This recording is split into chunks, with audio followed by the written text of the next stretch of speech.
Welcome to ASEAN Biz, your only choice for business updates covering ASEAN countries. I'm Andrew Chia. And I'm Eric Chong. And we bring you business news on everything that happens around the world and how they affect ASEAN. Our direct main story today is OPEC cuts production. But before that, let's look at our current business updates on the topic of Philippines befriends China. Yes, okay, Eric. Andrew, what can we talk about Philippines befriending with China? Yeah, Philippines all the while have been befriending US, right? Yes, because they have been fighting with China for quite a while on some of the islands over there, and now they are befriending each other. Yeah, it seems that the island dispute was quite a long-standing one for many, many years, and China has claimed all these islands, and Philippines were not very happy, and they had a long dispute with China over all these islands. So now we can see that the Philippines was in the past was engaged in a war of words with China over the dispute involving the ownership of a few islands in South China Sea, is it? As we mentioned. Right. And the international courts ruled that China has no claims over those islands, and the ruling was conveniently ignored by China, who flexed its muscles and challenged anyone who dared to take over these islands involved. Yeah, And China now says, we I see am the that- Taiko. Yeah, and now we see that Philippines is befriending China. Yes. Okay. So they just conveniently put aside all these differences over that South China Sea thing, probably due to other reasons such as the drug war and stuff like that. And so things have taken actually a sharp turn with President Duterte going to China recently on October 20th in this year, 2016, and they ended up on kissing terms with his counterpart, President Xi Jinping. And China actually rolled out the red carpet for Duterte, and he responded by praising the great people of China and the Chinese government, saying that unlike other countries like Spain, China has never invaded the Philippines, and all the Chinese have ever wanted was to do business. So it's still money concern. Yeah, money rules the world. Money rules the world. So they don't invade in terms of warfare, but Yes, in don't- terms don't of fight. business. Don't fight and Just make talk money. about money and Just make talk money about together. Probably President Duterte have found something in common with our President Xi Jinping. Must have a lot of business to There's do a lot there, of lah. business to do that, or probably with the same mentality. Because now we can see that the Philippines are actually going a very strong effort to wipe out the warlords, or rather the drug Yeah. lords. you And know? everybody knows that China is a very strong upcoming superpower economy, right? Yes. So in contrast, the Philippines, who have all this while been a strong ally to the United States, are now abandoning their ties with the US under their new president. Time to say goodbye, Duterte tells the US. He says, I will not go to America anymore. Wow, this is very serious. Why? I will just be insulted there, he added. Before once again referring to US President Barack Obama as a son of a whore. With very strong words.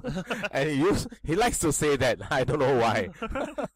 Crazy guy. And Obama is so gracious to just overlook and ignore that. He says, this Duterte guy, he always talks like that lah. Don't bother about him, So, but despite that, Duterte cutting off ties with the US, all the other members of his parliament are a bit worried. And they quickly added that the Philippines have always been allies of the US. And actually things will not change much despite the rhetoric of their new president. They will actually continue to do business and be on good terms with the United States. Yes, business will become business. No issues about that. Right? Quickly want to try to patch up things, the damage done by the president. So one of the reasons for President Duterte's anger towards the US is that he is trying to fight a drug war, and the US does not seem interested in helping him. On the contrary, they are trying to stop his attempt by talking about human rights. Duterte insists that drug pushers are not humans. Yeah, so how to talk about human rights when these guys are not human? So Just it is shoot true. them dead. Yes, so it's true, and then in the sense that this drug pusher are actually hurting all the whole industries, Yeah, and causing a lot of problems in the country. by the amount of support that the Philippines people are giving him, you know that he's doing something right. Yeah, so the Duterte probably is doing something right. And same thing goes with President Xi Jinping. His actions against corruption in China is also very harsh. Causing very big waves. Yes, so if you talk about human rights to all these criminals, you're actually putting yourself into much more trouble. So with all this, let's hope that the Philippines will succeed in their fight against drugs with or without help from their new friend China. And that aside, Duterte has secured many business deals with China on his recent visit there. We understand that a lot of agreements have been signed between these two countries, and as ASEAN neighbors, we really wish the Philippines all the best and greater success in all their projects, hopes, and aspirations. Is that right, Eric? Yes. So with the combination of Philippines and China, we can really see that the ASEAN economies have grown much more larger. Certainly, we hope that. So in that sense, I think the Western countries is shaking their legs at this moment. Yeah, in fact, they are scrambling for answers and trying to explain to people why our ally Philippines is not on good terms with us now. Because and they used to have their air base in Philippines, they used to have their navy base in Philippines. Yeah. You know? Duterte says, I don't want to be a puppet anymore. Yeah, that's quite strong, right? Yes. I think it's fine. In this era, you probably need a very strong leader. Yeah. And hopefully by next week, we can see something changes in United States as well. You're talking about elections. Yeah. Something very interesting right now, but that belongs to another topic. Right, folks? That's our current business update for today. We'll be back shortly with more interesting updates on ASEAN Biz. Stay tuned.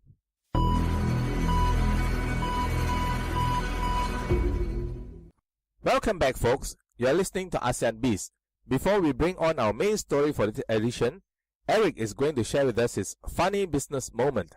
And the title of his story is Wedding Dinner. A man was invited to a wedding dinner. When he reached the hotel, he found two doors with the words written on them: bride relatives and groom's relative. He entered the groom door and found two doors again. One is ladies, the other is men's. He entered a man door and found two doors again. One, people with gifts. Two, people without gifts. He entered the second door, people without gifts, that one, and found himself outside of the hotel. You mean outside the hotel again? Yes. Okay.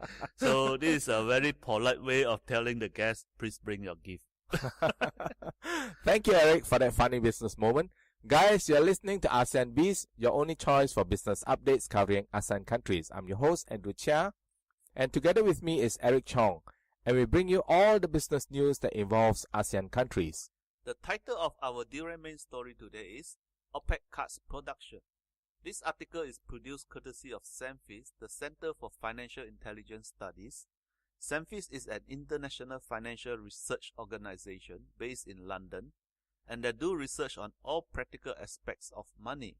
We are grateful for their contributions on financial articles so far and hope they will come to support us in giving us more updates in our money world. Right, Eric. Today's topic, we are talking about OPEC. Let's start with the question, what is OPEC? Well, OPEC stands for Organization of Petrol Exporting Countries. Right? It's been established many years ago. Mm-hmm. Right? And OPEC accounts for 75% of the world's proven oil resources. The Middle East countries account for 50% of these resources, with the other 25% coming from other members countries. The OPEC has 14 members countries, 6 from the Middle East and 8 from the rest of the world. Mm-hmm. So, Andrew, are you telling us there's only 14 countries producing oil? They are the member countries. They are the member countries. Which means the other countries producing oil didn't join them as member for some reason. In actual fact, the OPEC actually dictates how it's the something world like market, a cartel, right? How the world market oil should move and which direction it should move. So whether they cut productions or they increase production will definitely affect the oil prices. Yes, and we can see the Middle East accounts for half of the world's oil resources. So in this sense, they're actually planning to cut productions to push back up the oil prices, Mhm. because we see that the oil prices have been dropping drastically during 2016. Right. And how strong is the OPEC organization? And would you be able to enlighten our... Yes. All we can say is that OPEC has once been very powerful, especially in the year 1973, where they cut production and prices shot up sharply by a few 100%. And for many years, the world lived in fear of the OPEC countries because they control oil prices. That is how strong OPEC is, Eric. Yes. So let's come to more recent times. What happened to OPEC in the 21st century? Can you enlighten us a bit, Eric? Well, if you look back during the 70s, why people are so fearful of oil prices increases, is because that during the 70s, most of the technologies are very dependent on fuel, Right. organic fuel, and Industrial. fuels. But then in the 21st century, with so many renewable fuel renewable energy resources, and the dependency on oil actually drops. Yeah. And this gives OPEC a run for their money. Yeah, we have solar energy We also, have right? solar, we have wind, and we have thermal, geothermal, and Hydropower. hydropower. Like And nowadays, people come up with a fuel cell and an energy cell and electricity. And what will happen to them in the 21st century? And then we can see in the first decade of this century, oil went up to $100 a barrel, peaking above 140 in 2007, just before the subprime crash. That time everybody was rushing, everybody so fearful. Everything expensive because everything. oil was expensive. Yes. And in 2008, OPEC members had a dispute, with some members voting to go for low productions in order to keep prices high.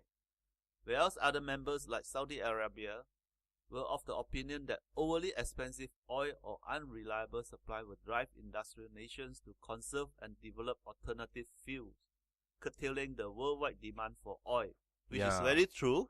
And we can see that during that period, a lot of industry are actually diverted to other resources. Yes, it makes sense, Eric. If the oil is too expensive, naturally people will try to think of other ways to produce fuel. And we can see sources. that during that decade, during the 21st century, the early 21st century, we see a lot of other fuel resources or energy resources or alternative actually comes up. Yeah. Other than using oil. Yeah, it's too expensive. It's too expensive. And then on the 20th September 2008, the OPEC member countries had a dispute over productions. Saudi Arabia was against reducing output, and they walked out of the negotiating table. Although delegates from Saudi endorsed the quotas for reduced production, they stated that they will not observe them. The Saudi people. The Saudi people, as usual. What do you expect from them? Oil prices then plummeted by 2/3 over the next few months. Yeah, so it seems that Saudi is more friendly and wants to give us cheaper fuel. But the other Middle East countries want to keep production low and prices high. And then probably Saudi at that moment really hard drive for making more money. So they increase production to make more money. Of course, the movies will show that Saudi is a good friend and controlled by the US. That's why they want to give cheap fuel. And 2008, who was the president then? I forgot. Who was that? I think Is it Clinton? Bush? Bush. I think so. It's Bush. Yeah. Okay. Yeah, very poor in American history and politics. So, what caused the recent oil price in 2016? The low prices. Yeah, the low prices. Yes. If you remember, Eric, in January this year, fuel was very low. In fact, oil prices was as low as $28.50. For the rest of the year was like a 30, 40, 50 bucks or above, Yeah. But at one time, most people would have forgotten. It was less than $30 a barrel just for in a short January. While. It's just for a short while. And Yeah. then, and we can see that during 2016, the oil prices is hovering around 40 plus. Right. It's hardly passed through 50. Yes, And yes. only recently this month, we can see that it goes through about Yeah. 51 for We a are short coming while. to that shortly. Yeah. Going that for a short while. So one of the reasons why oil was so low was the discovery of a new oil extraction technology called shale oil. You remember, right? Yes. Mm. Remember we have talked about shale oil a few issues before. Ah, Few yes. episodes before that. And shale oil actually has a very vast reserve in Canada particularly. Uh-huh. So the production of shale oil actually escalated. And So we can see that this was the main reason that the cost of production is much lower, and the competition from shale oil is one of the main factors causing crude oil prices to drop to so low. yes, and that means that there's alternative to Like crude you oil, mentioned, yeah. like we mentioned. And we can see that during this period we are going into the second decade of the 21st century, and we can actually see that so much of other alternative Right. energy During that resources. time, a lot of people were saying that oil will remain probably about $30 or $40 a barrel for a very long time because of shale oil, right? Right. So let's hope the oil doesn't go through the ceiling again and stay at that moment. Right then, we will take a short break and be back with our story shortly. And stay tuned, guys.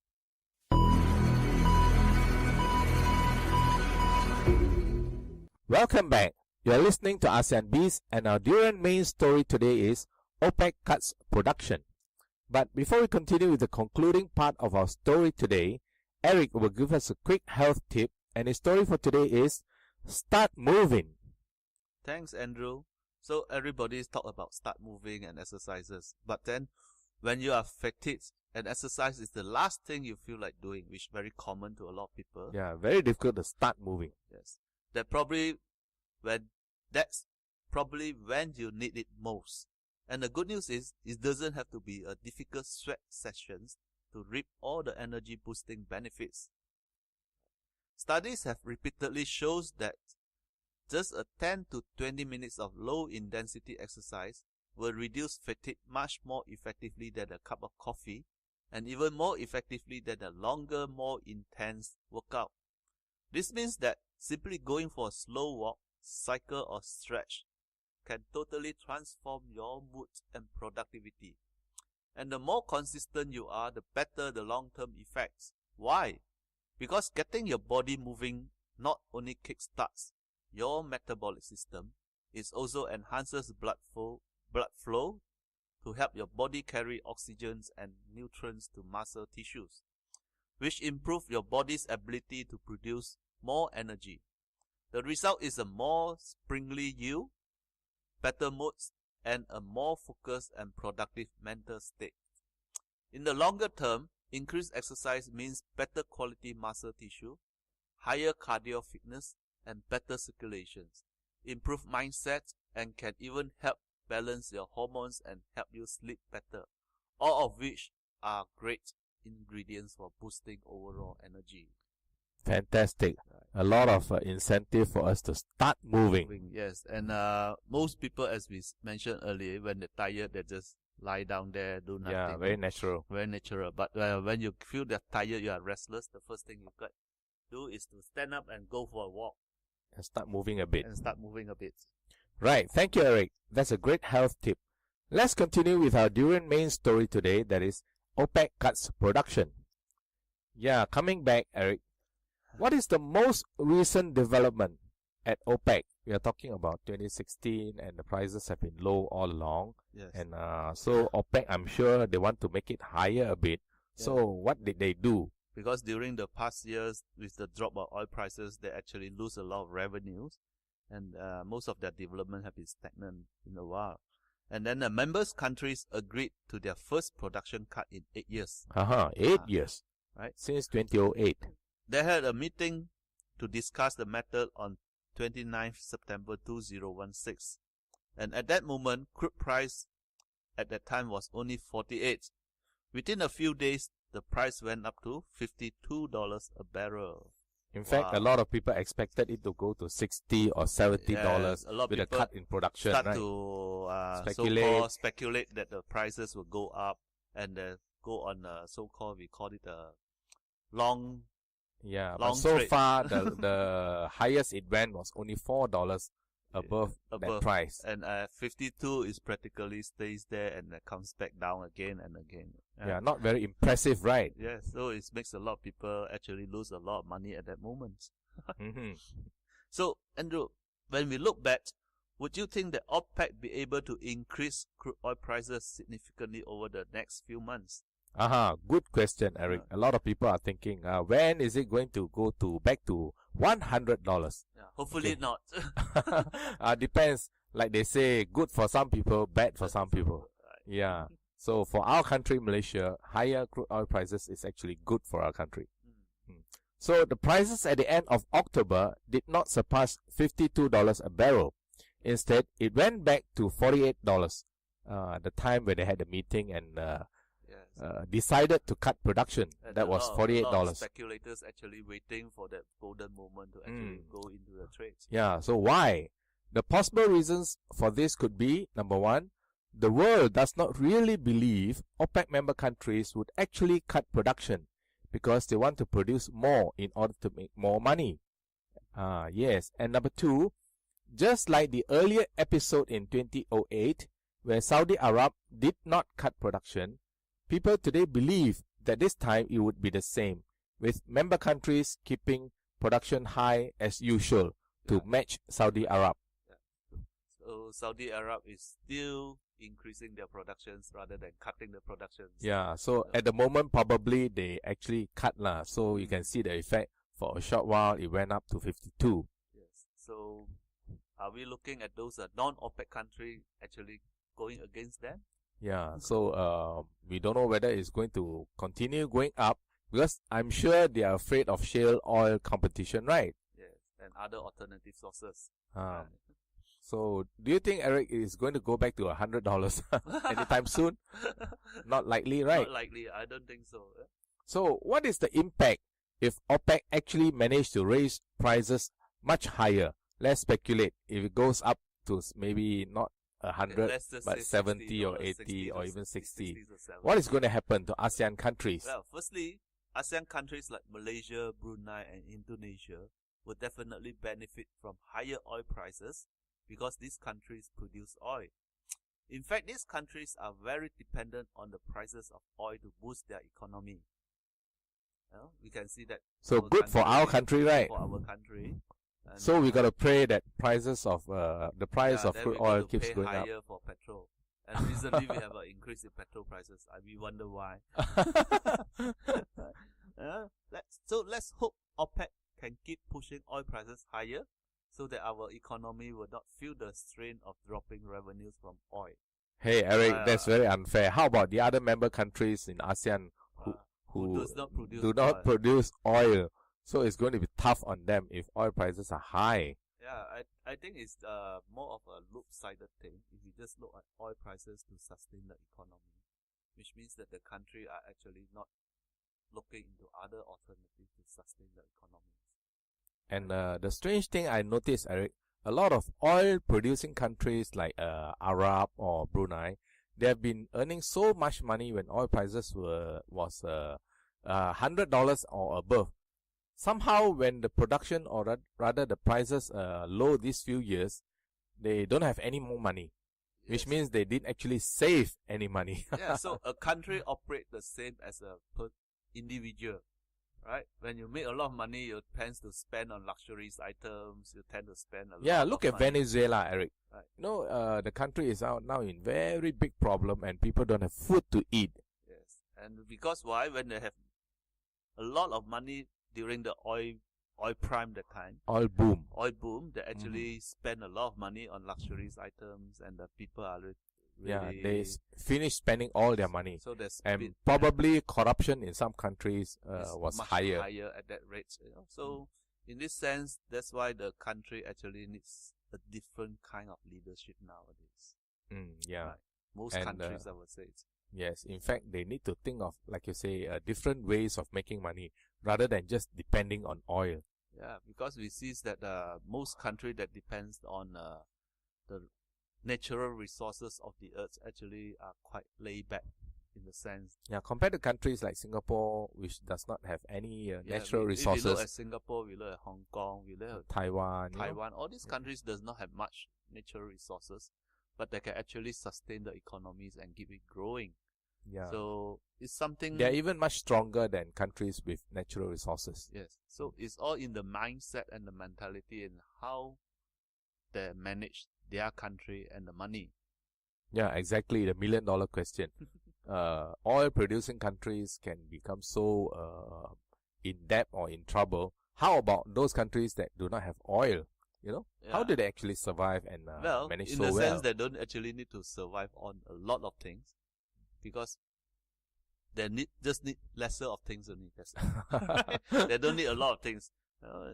One person to a car is good enough, rather than 6 cars to a person. Right. Yeah, right. We have come to the end of our show for today. We hope you have enjoyed it. We'll be back with a brand new Durian Main story for our next edition on ASEAN Biz soon. Thank you and goodbye. Goodbye.